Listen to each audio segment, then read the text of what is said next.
Hello everyone, and welcome to our final video of this video series. Today's video serves to elucidate some of the limitations of the studies we reviewed in prior videos, as well as suggest some future directions to improve the current state of research. This video is going to be very relaxed and won't be as academically intense as our prior videos.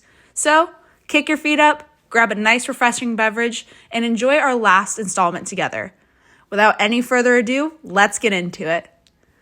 First, let's address some of the limitations. Limitations refer to any characteristics of the study or study design that could have impacted the interpretation of the findings. Additionally, it can refer to any areas that weren't addressed in the study and need to be expanded on in the future. The limitations we will address for our reviewed studies do not serve to lessen the validity of their findings. Rather, they serve to acknowledge some areas to improve on with future research. One of the frequent limitations we saw throughout our review was the methodology of the data collection in our empirical studies.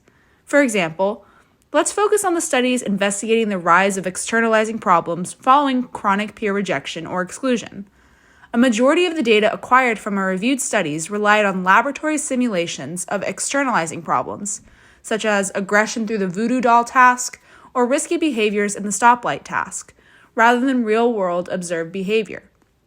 While these tasks have been shown to be sufficient in simulating the expected patterns seen in externalizing problems, it's important to note that data acquired did not come from actual behavioral manifestations of externalizing problems by chronically peer-rejected adolescents.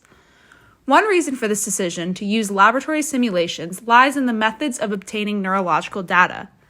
It would be extremely difficult to devise a paradigm where an adolescent engages in externalizing behaviors as desired while also being monitored via an fMRI machine. Thus, we are relying on our interpretations of what would happen in the real world based on findings from laboratory simulations. This is not to discredit these findings, but to note the connections that had to be made to apply the findings.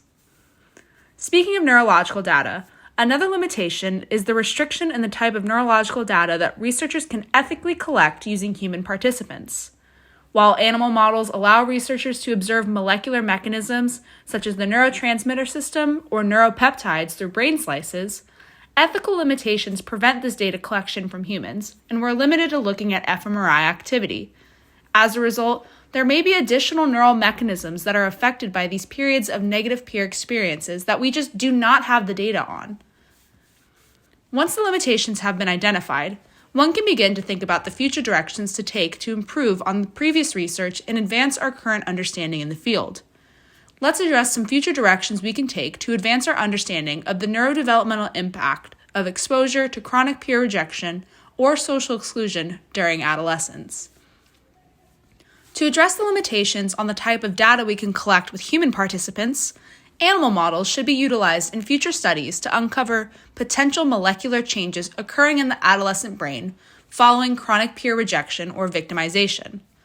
For example, we can investigate potential changes in the monoamine system following chronic peer rejection to see if there are any differences in serotonin, dopamine, or norepinephrine neurotransmission. If there are, this could potentially offer a neurological basis for the manifestation of internalizing problems based on the monoamine hypothesis for depression. Another future direction to improve on the prior research is the addition of longitudinal studies.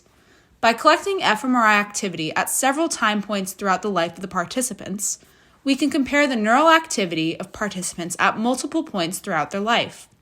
More specifically, we can compare the neural activity of the participants prior to exposure of chronic peer rejection, during the chronic peer rejection, following peer rejection during adolescence, and activity in adulthood following their history of chronic peer rejection.